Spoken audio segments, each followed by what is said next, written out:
US. President Donald Trump Asia സന്ദർശന വേളയിലും India വിരുദ്ധ വാദങ്ങൾ ആവർത്തിച്ചു. ദോഹയിൽ വെച്ച് പാകിസ്ഥാനുമായുള്ള യുദ്ധം അവസാനിപ്പിച്ചത് താനാണെന്ന അവകാശവാദവുമായി രംഗത്തെത്തി. തുടർന്ന് ഇന്ത്യ റഷ്യയിൽ നിന്ന് എണ്ണ വാങ്ങുന്നത് പൂർണ്ണമായി അവസാനിപ്പിച്ചുവെന്നും അദ്ദേഹം പറഞ്ഞു.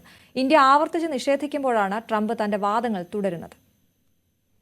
മലേഷ്യയിലേക്കുള്ള യാത്രയ്ക്കിടെ വിമാനത്തിൽ ഇന്ധനം നിറയ്ക്കുന്നതിനാണ് യു.എസ്. പ്രസിഡന്റ് ഡൊണാൾഡ് ട്രംപ് ദോഹയിൽ എത്തിയത്. ഇതിനിടെ മാധ്യമങ്ങളോട് പ്രതികരിച്ചപ്പോഴാണ് ട്രംപ് തന്റെ പഴയ വാദങ്ങൾ ആവർത്തിച്ചത്. റഷ്യ യുക്രൈൻ യുദ്ധത്തെപ്പറ്റിയായിരുന്നു മാധ്യമങ്ങളുടെ ആദ്യത്തെ ചോദ്യം.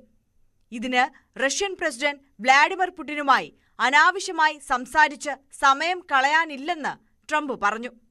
ഇന്ത്യക്കും പാകിസ്ഥാനുമിടയിലെ പ്രശ്നം ഏറ്റവും സങ്കീർണമായിരുന്നു. എന്നിട്ടും താനത് അവസാനിപ്പിച്ചു. റഷ്യയുടെ കാര്യത്തിൽ മാത്രമാണ് പ്രതിസന്ധി നിലനിൽക്കുന്നതെന്നുമാണ് ട്രംപിന്റെ വാദം. If you look at India and Pakistan, I could say almost any one of the deals that I've already done, I thought would have been more difficult than Russia and Ukraine, but it didn't work out that way. There's a lot of hatred between the two. India Pakistan യുദ്ധത്തിൽ ലോകരാജ്യങ്ങൾ ഇടപെട്ടിട്ടില്ലെന്ന് പ്രധാനമന്ത്രി നരേന്ദ്രമോദി ഉൾപ്പെടെ എല്ലാ നേതാക്കളും വ്യക്തമാക്കിയിട്ടും Trump തന്റെ വാദത്തിൽ ഉറച്ചു നിൽക്കുകയാണ് എന്നതാണ് ശ്രദ്ധേയം. ഇതിനൊപ്പം ഇന്ത്യ റഷ്യയിൽ നിന്ന് ക്രൂഡ് ഓയിൽ വാങ്ങുന്നത് പൂർണ്ണമായി അവസാനിപ്പിച്ചുവെന്ന് ട്രംപ് പറഞ്ഞു. മുൻപ് നരേന്ദ്രമോദി റഷ്യൻ എണ്ണ വാങ്ങില്ലെന്ന് തനിക്ക് ടെലിഫോൺ വഴി ഉറപ്പു നൽകിയെന്നും പടിപടിയായി ഇന്ത്യ അത് നിർത്തുമെന്നും ട്രംപ് പറഞ്ഞിരുന്നു. അന്ന് ഇന്ത്യൻ വിദേശകാര്യ മന്ത്രാലയം ഇത് തള്ളിക്കളഞ്ഞതാണ്. ഇതിനിടെയാണ് ട്രംപ് പഴയ വാദം ആവർത്തിച്ചത്. ഒപ്പം ചൈന റഷ്യയിൽ നിന്ന് എണ്ണ വാങ്ങുന്നത് നിർത്തുമെന്നും ട്രംപ് പറഞ്ഞു. China is cutting back very substantially on the purchase of Russia oil, and India is cutting back completely, and we've done sanctions. പ്രധാനമന്ത്രി നരേന്ദ്രമോദിക്ക് പകരം വിദേശകാര്യമന്ത്രി എസ് ജയശങ്കറാണ് മലേഷ്യയിലെ ആസിയാൻ ഉച്ചകോടിയിൽ പങ്കെടുക്കുന്നത്. ആസിയാൻ വേദിയിലും ട്രംപ് തന്റെ വാദങ്ങൾ ആവർത്തിച്ചേക്കുമെന്ന വിലയിരുത്തലിലാണ് മോദി കൂടിക്കാഴ്ച ഒഴിവാക്കിയതെന്നാണ് സൂചന. News desk, news 18. ഡൊണാൾഡ് ട്രംപിന്റെ ഏഷ്യ സന്ദർശനം തുടരുകയാണ്. മലേഷ്യയിലെ ക്വാലാലംപൂരിലെത്തിയ ട്രംപിന് വൻ സ്വീകരണമാണ് ലഭിച്ചത്. തായ്ലൻഡും കംബോഡിയയും തമ്മിലുള്ള വെടിനിർത്തൽ കരാറിൽ ഒപ്പുവെച്ചതിൽ അദ്ദേഹം മധ്യസ്ഥത വഹിച്ചു. മലേഷ്യൻ പ്രധാനമന്ത്രി അൻവർ ഇബ്രാഹിമുമായി പ്രത്യേക ദ്വിരാഷ്ട്ര ചർച്ചയും ട്രംപ് നടത്തി. വിവിധ വ്യാപാര കരാറുകളിലും ഒപ്പിട്ടതായാണ് വിവരം. ആസിയാൻ ഉച്ചകോടി വേദിയിലും ട്രംപ് എത്തി. അജയ് സുധാ ബിജു വിവരങ്ങളുമായി ചേരുന്നു. അജയ്, പലപ്പോഴും ഇന്ത്യ തള്ളിക്കളഞ്ഞ കാര്യങ്ങൾ ആവർത്തിച്ച് പറഞ്ഞുകൊണ്ടേയിരിക്കുന്നു ട്രംപ്. ഇപ്പോൾ ട്രംപിന്റെ ഏഷ്യ സന്ദർശനം എങ്ങനെ തുടരും?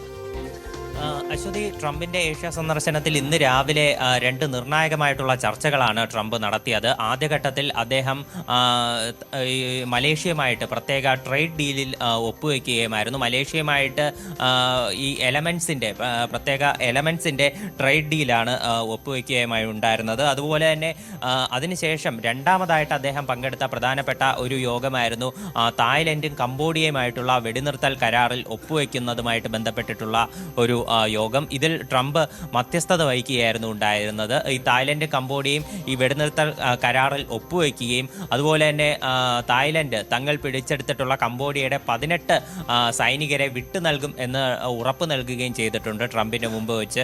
ഇവിടെ വെച്ചിട്ട് കംബോഡിയൻ പ്രധാനമന്ത്രിയായിട്ടുള്ള ഹൻ മനീത് അദ്ദേഹം വളരെയധികം ഒരു ട്രംപിനെ പ്രശംസിച്ചുകൊണ്ട് രംഗത്തെത്തുകയും ചെയ്തിരുന്നു. ഇതിനു മുൻപ് നമ്മൾ പരിശോധിച്ചാൽ അറിയാം, ഈ കംബോഡിയയുടെ പ്രധാനമന്ത്രിയാണ് ട്രംപിനെ നൊബേൽ പുരസ്കാരത്തിനായിട്ട് നാമനിർദ്ദേശം ചെയ്തിട്ടുള്ള രാജ്യങ്ങളിലുള്ള ഒരാൾ.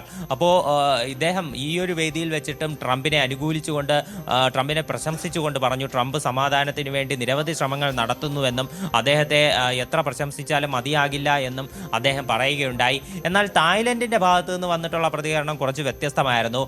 ട്രംപ് ഈ വേദിയിൽ ഉൾപ്പെടെ പറഞ്ഞത് ഈ രണ്ട് രാജ്യങ്ങൾക്കിടയിലും മൊത്തം ഒരു പീസ് ഡീൽ കൊണ്ടുവരാൻ സാധിച്ചു എന്നുള്ള രീതിയിലുള്ള വാദമാണ് ട്രംപ് ഉന്നയിച്ചത്. എന്നാൽ തായ്ലൻഡിൻ്റെ വിദേശകാര്യമന്ത്രി അദ്ദേഹം അതിനുശേഷം മാധ്യമങ്ങളോട് പ്രതികരിച്ചപ്പോൾ പറഞ്ഞത് ഇതിപ്പോൾ ഒരു പീസ് ഡീലല്ല, സമാധാനത്തിലേക്കുള്ള വഴിയുടെ ഒരു ഘട്ടം മാത്രമാണ് ഇപ്പോൾ കടന്നതെന്നാണ് തായ്ലൻഡിൻ്റെ ഇപ്പോൾ വിദേശകാര്യ മന്ത്രി വ്യക്തമാക്കിയിട്ടുള്ളത്. ഇപ്പോൾ ഇന്ത്യയുടെ കാര്യത്തിൽ എന്നതുപോലെ തന്നെ മറ്റ് വിദേശ രാജ്യങ്ങളുടെ കാര്യത്തിലും ഇദ്ദേഹം പറയുന്ന പല വാദങ്ങളും അവർ തള്ളിക്കളഞ്ഞുകൊണ്ടിരിക്കുകയാണ്. അതിൻ്റെ ഒരു ഉദാഹരണമാണ് ഇപ്പോൾ തായ്ലൻഡിൻ്റെയും കംബോഡിയയുടെയും കാര്യത്തിൽ കാണാൻ സാധിച്ചത്. മാത്രമല്ല പാകിസ്ഥാൻ അഫ്ഗാനിസ്ഥാൻ വിഷയത്തിലും ട്രംപ് തൻ്റെ വാദവുമായി രംഗത്തെത്തിയിരുന്നു. ഈ ഒരു പീസ് ഡീലിൽ ഈ ഒരു വെടിനിർത്തൽ കരാറിൽ ഒപ്പുവെക്കുന്ന സമയത്ത് പ്രസംഗിച്ചതിൽ അദ്ദേഹം പറഞ്ഞത് ഈ പാകിസ്ഥാനും അഫ്ഗാനിസ്ഥാനും തമ്മിലുള്ള ഈ യുദ്ധം അത് അവസാനിപ്പിക്കാൻ വേണ്ടിയിട്ട് താൻ ഉടൻ തന്നെ ഇടപെടും, ഇവർക്കിടയിൽ സംസാരിക്കുമെന്നുൾപ്പെടെയാണ് ട്രംപ് പറഞ്ഞത്. എന്നാൽ അവർ തമ്മിലുള്ള രണ്ടാം ഘട്ട ചർച്ചകൾ ഉൾപ്പെടെ ഇപ്പോൾ നിലവിൽ കഴിഞ്ഞ അവസ്ഥയിലാണ്. അവർ തമ്മിൽ വെടിനിർത്തൽ ഉൾപ്പെടെ നിലവിൽ വന്നു. രണ്ടാം ഘട്ട ചർച്ചകളും പുരോഗമിച്ചു കൊണ്ടിരിക്കുകയാണ്. അപ്പോഴാണ് ഈ ഒരു വിഷയത്തിൽ ട്രംപ് ഇടപെടുന്നു എന്നുള്ള രീതിയിൽ അദ്ദേഹത്തിൻ്റെ ഭാഗത്തു നിന്നൊരു പ്രസ്താവന വന്നത്. അതുപോലെ തന്നെ ഇപ്പോൾ നിലവിൽ ആസിയാൻ വേദിയിലും അദ്ദേഹം എത്തിയിട്ടുണ്ട്. ആസിയാൻ രാജ്യങ്ങളുമായിട്ട് അമേരിക്കയ്ക്ക് സുപ്രധാന ബന്ധമാണുള്ളത്. എല്ലാ രാജ്യങ്ങളുമായിട്ടും അമേരിക്കയ്ക്ക് വളരെ മികച്ച ട്രേഡ് ഡീൽ ഉൾപ്പെടെ നടക്കുന്നു എന്നുള്ള രീതിയിലും ട്രംപ് അവിടെ പ്രസംഗിക്കുകയുണ്ടായിരുന്നു. ഇന്ന് വൈകിട്ടോടെ എസ് ജയശങ്കർ, ഇന്ത്യയുടെ വിദേശകാര്യമന്ത്രി എസ് ജയശങ്കർ ഈ ആസിയാൻ വേദിയിൽ എത്തും എന്നാണ് വിവരം ലഭിച്ചിട്ടുള്ളത്. നരേന്ദ്രമോദിക്ക് പകരം അദ്ദേഹമായിരിക്കും ഈ ആസിയാൻ ഉച്ചകോടിയിൽ പങ്കെടുക്കുക. അദ്ദേഹം ഓൺലൈനായിട്ട് പങ്കെടുക്കും എന്ന് അറിയിച്ചിട്ടുണ്ട് പ്രധാനമന്ത്രി നരേന്ദ്രമോദി.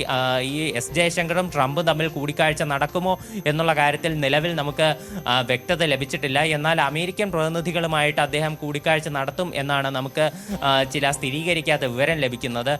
ഇതിന് ശേഷം നാളെ അവിടെ അദ്ദേഹം ജപ്പാനിലേക്ക് യാത്ര തിരിക്കും. ജപ്പാനിൽ യാത്ര തിരിച്ച് അവിടെ ജപ്പാനിലെത്തി അവിടെയുള്ള നിയുക്ത പ്രധാനമന്ത്രി ഉൾപ്പെടെ ട്രംപ് കാണും എന്ന് അറിയിച്ചിട്ടുണ്ട്.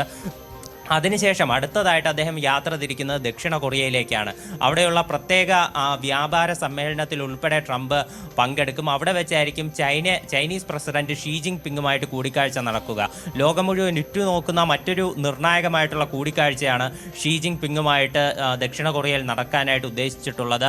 അമേരിക്ക ചൈന വ്യാപാര കരാർ അത് വളരെ സങ്കീർണതയിലൂടെയാണ് കടന്നു പോകുന്നത്. അമേരിക്ക ചൈനയ്ക്ക് മേൽ 155% തീരുവ ചുമത്തുമെന്ന് പറഞ്ഞത് ഈ നവംബർ 1-ാം തീയതി മുതലാണ്. എന്നാൽ അവർക്കിടയിലുള്ള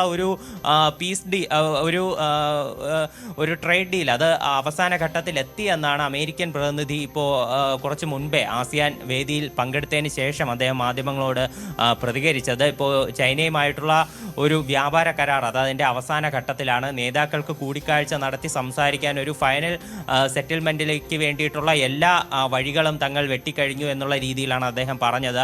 ട്രംപും ഒരു ശുഭാപ്തി വിശ്വാസമാണ് തീർച്ചയായിട്ടും ഇക്കാര്യത്തിൽ പ്രകടിപ്പിച്ചിട്ടുള്ളത്.